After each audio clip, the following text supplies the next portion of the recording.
রবিউর ভাধু দিয়ে হতভম্ব হয়ে কিছুই করতে পারল না, শুধু ঘটনাটি দেখল।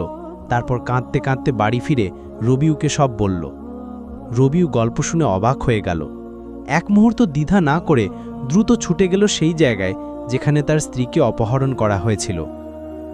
দিন রাত্রি তিনি জঙ্গল আর শহরে ঘুরে বেড়ালেন, ক্ষুধার্ত আর তৃষ্ণার্ত হয়ে, শুধু তার স্ত্রীকে ফিরিয়ে পাবার আশায়। ঘুরতে গিয়ে এক কোণে দেখলেন একটি ছোট কুটির। কুটিরে প্রবেশ করে দেখলেন এক জ্ঞানী ব্যক্তি। তিনি তাকে স্বাগত জানালেন। জ্ঞানী রবিউর অবস্থা দেখে তাকে খাবার আর পানীয় দিলেন। হে যুবক, তুমি কে?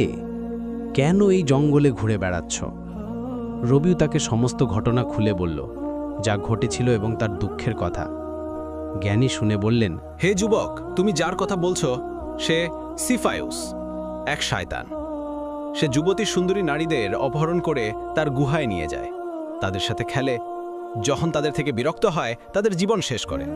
সে সাধারণ কেউ নয়, যে কেউ তার মুখোমুখি হয়েছে তাকে পাথরে পরিণত করেছে।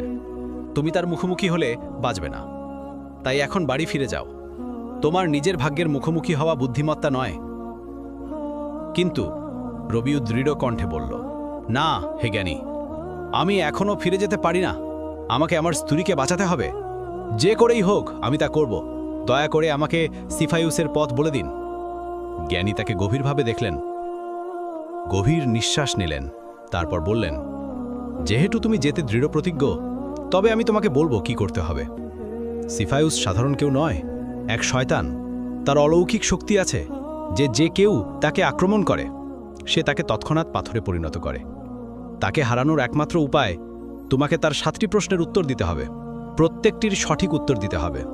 যদি একটিতেও ভুল করো পাথর হয়ে যাবে, কিন্তু যদি 7টি প্রশ্নেরই সঠিক উত্তর দাও তার শক্তি ধীরে ধীরে কমে যাবে এবং তুমি তাকে হারাতে পারবে। কিন্তু সাবধান, তার শক্তি কমে গেলেও সিফায়ুস অত্যন্ত শক্তিশালী এবং যুদ্ধ সহজ হবে না। রবিউর তার ভয় লুকাতে পারে নেই। তার শরীর ভয়ে কাঁপছিল, কিন্তু তার স্ত্রীর কথা মনে আসতেই তার চোখে দৃঢ়তা ভিড়ে এলো। আমি প্রস্তুত, আমি বলল। আমি আমার জীবন ঝুঁকি নিতে প্রস্তুত। আমাকে অবশ্যই তাকে বাঁচাতে হবে। তারপর জ্ঞানীর দিকে গিয়ে বলল, দয়া করে আমাকে পথ দেখান। আমি যাব, যাই হোক না কেন।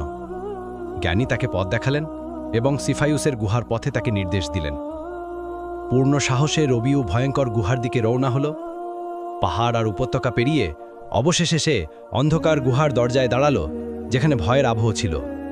তিনি তলোয়ার টেনে বের করে জোরে চিৎকার করল, বের হয়ে আয় নোংরা শয়তান!